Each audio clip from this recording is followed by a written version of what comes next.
Economia, com Ivana Moreira. Olá, Ivana Moreira, bom dia. Bom dia. Mudou alguma coisa para quem usa ônibus para viajar, para ir para outras cidades, para ir para outros estados? O que é que mudou nesse mercado, Ivana? Mudou mesmo para as empresas, Sim. porque o fluxo de passageiros caiu em muitos trechos. Mas está mudando também para os passageiros, porque essa mudança no poder aquisitivo das famílias brasileiras levou muita gente para o transporte aéreo e obrigou as empresas de transporte rodoviário a se modernizarem. Enquanto o fluxo de passageiros nas companhias aéreas cresceu mais de 23% no ano passado, comparado com 2009, no fluxo de passageiros de ônibus, esse fluxo cresceu pouco mais de 1%, bem pouquinho. E em muitos trechos, o que houve foi um registro de queda. Muitos trechos tiveram redução do número de passageiros. Com essa mudança no perfil de uso, as empresas estão tendo que ser mais criativas. Muitas delas contrataram executivos com experiência nas companhias aéreas para levar para o setor de transporte rodoviário mimos típicos de companhias aéreas. Então, os mimos vão desde instalação de mesinhas de suporte para notebook, a instalação de sistemas de autoatendimento, muito parecido com aqueles de check-in antecipado, que já é comum na aviação. Sim. Até política de desconto para horários de baixa demanda, que é um sistema usado frequentemente pelas companhias aéreas, que naqueles horários assim, né, muito interessantes, como 3 horas da manhã, você consegue comprar passagens muito mais baratas e muitas empresas de ônibus já estão usando essa política. Por curiosidade, esse impacto dessa concorrência da maior oferta de viagens por companhias aéreas e que acaba impactando no transporte por ônibus, ele é sentido muito mais nos transportes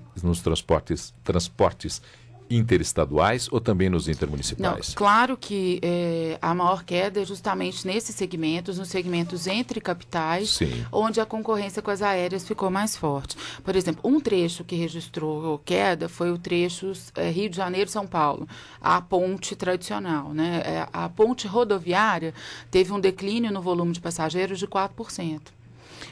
Para mostrar, e claro, teve um crescimento grande maior do que isso até de transporte aéreo. Esse shuttle, inclusive, eu li há um tempo que esse shuttle tinha essa ideia, inclusive, de juntar todas as companhias de ônibus que faziam Rio de Janeiro e São Paulo e fazer com que isso fosse uma operação conjunta para diminuir esse impacto, né? Eles estão estudando medidas. Eu não tenho o número consolidado do trecho Belo Horizonte-São Paulo, por exemplo, mas eu não tenho dúvida de que esse é outro trecho que certamente está sofrendo alguma perda. Porque eu conhecia vários mineiros jovens que iam para os shows típicos, para as grandes turnês que passam por São Paulo, e iam de ônibus, jovens com pouco dinheiro, que iam de ônibus para economizar. E hoje eu conheço muito poucos que ainda fazem isso, porque eles se planejam, eles têm a data do show e eles conseguem encontrar uma passagem com preço que vale a pena. Eu conheço até executivos que tinham medo de avião e que usavam os ônibus executivos que se oferecia daqui para São Paulo, daqui para o Rio de Janeiro, preferindo esse tipo de viagem. Mas agora, como o preço é tão competitivo, eles estão perdendo o medo do avião. O poder aquisitivo mexeu até no medo das pessoas, reduziu o medo das pessoas. Enfim, mas para a gente falar em números, a passagem de ônibus hoje, Belo Horizonte-São Paulo, custa R$ 87,30. E se você conseguir comprar com alguma antecedência e se planejar, você consegue uma passagem Belo Horizonte-São Paulo na faixa dos R$ 100, R$ 99, R$ 90, aquelas promoções. Por avião. Por avião. Sim. Então, assim, é uma relação muito convidativa.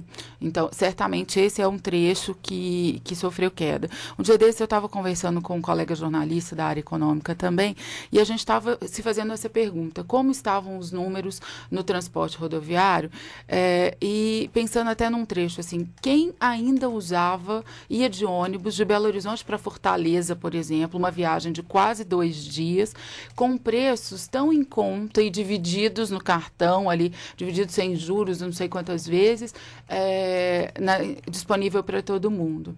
E a gente ficou pensando que isso dava uma grande pauta para ver, a gente imaginava que os balanços financeiros das companhias, das empresas de ônibus, deviam refletir essa queda. Mas a gente acabou encontrando a resposta antes mesmo de olhar os balanços, porque nessa disputa ônibus e aviões não pesa só preço. O ônibus que sai de Belo Horizonte para Fortaleza, ele vai rasgando o interior de vários estados e parando por vários lugares. Então, esse usuário do ônibus não é só aquele que está indo daqui diretamente para Fortaleza e aí para ele é muito competitivo ir de avião. Um monte de gente vai parando pelo caminho e ficando pelo interior nordestino. Na minha cidade isso chama Catajeca. É mais ou menos isso. E aí a gente precisa lembrar que a aviação regional é um setor praticamente inexistente ainda no Brasil. Eu sabia esse número de cor quando eu cobria mais o setor aéreo. Eu acho que ele não chega a 3% do fluxo total de passageiros, se eu não estou muito enganado aqui na minha memória, que é insignificante praticamente.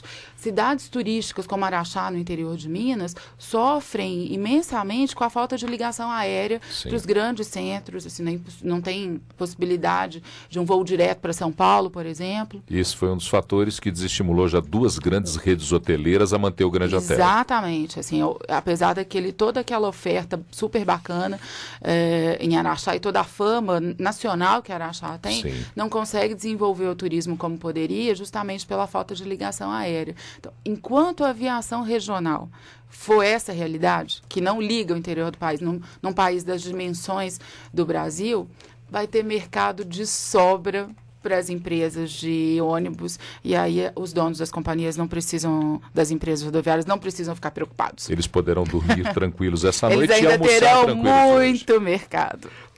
Ivana Moreira, que conversa conosco todas as manhãs sobre economia aqui no Jornal Band News Minas, primeira edição. Amanhã de volta? Com certeza. Um bom dia para você, Ivana. Até amanhã. Tchau. Até amanhã.